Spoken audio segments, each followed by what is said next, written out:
Hello everyone, my name is Anushka Saxena and in this video we will read chapter 19 of class 11 biology, that is excretory products and their elimination. Let's begin. Animals accumulate ammonia, urea, uric acid, carbon dioxide, water and ions like Na+, K+, Cl-, phosphate, sulfate, etc. either by metabolic activities or by other means like excess ingestion. These substances have to be removed totally or partially. In this chapter, you will learn the mechanisms of elimination of these substances with special emphasis on common nitrogenous wastes. Ammonia, urea, and uric acid are the major forms of nitrogenous wastes excreted by the animals. Ammonia is the most toxic form and requires large amount of water for its elimination, whereas uric acid, being the least toxic, can be removed with a minimum loss of water. The process of excreting ammonia is ammonotelism. Many bony fishes, aquatic amphibians, and aquatic insects are ammonotelic in nature.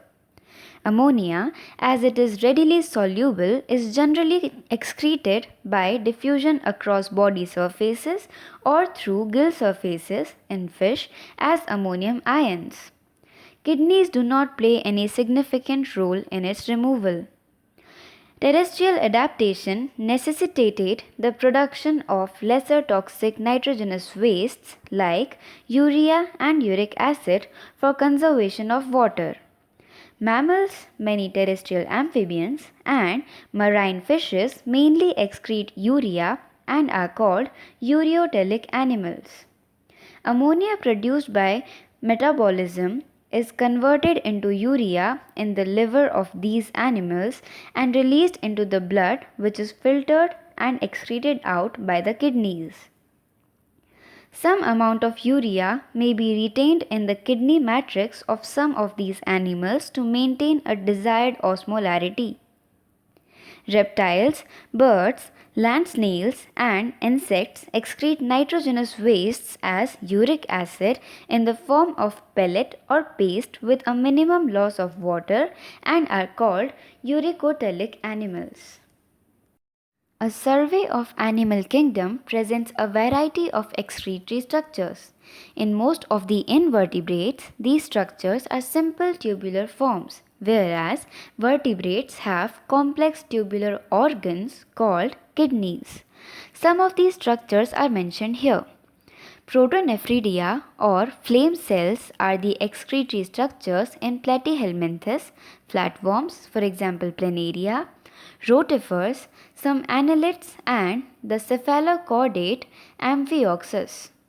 Protonephridia are primarily concerned with ionic and fluid volume regulation, that is, osmoregulation.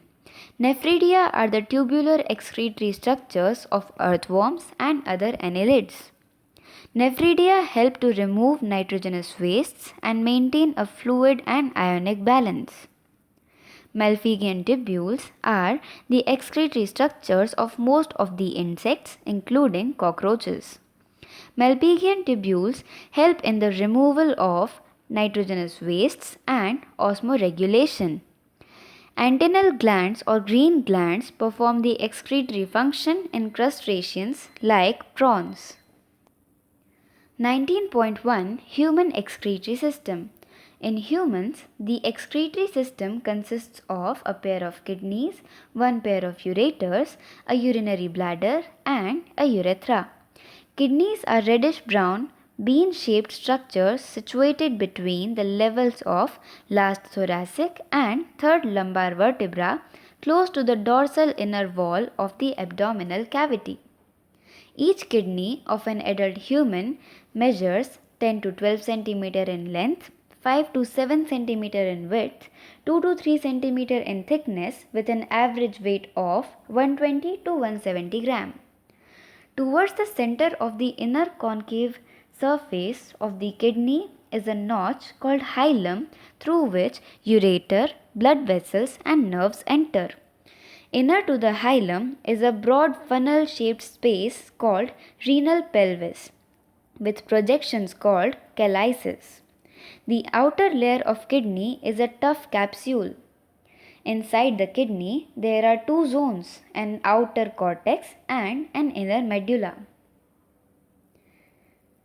The medulla is divided into a few conical masses, medullary pyramids, projecting into the calyces, singular calyx. The cortex extends between the medullary pyramids as renal columns called columns of Bertini. Each kidney has nearly 1 million complex tubular structures called nephrons, which are the functional units. Each nephron has two parts, the glomerulus and the renal tibule. Glomerulus is a tuft of capillaries formed by the afferent arteriole, a fine branch of renal artery. Blood from the glomerulus is carried away by an afferent arteriole. The renal tibule begins with a double-walled cup-like structure called Bowman's capsule, which encloses the glomerulus.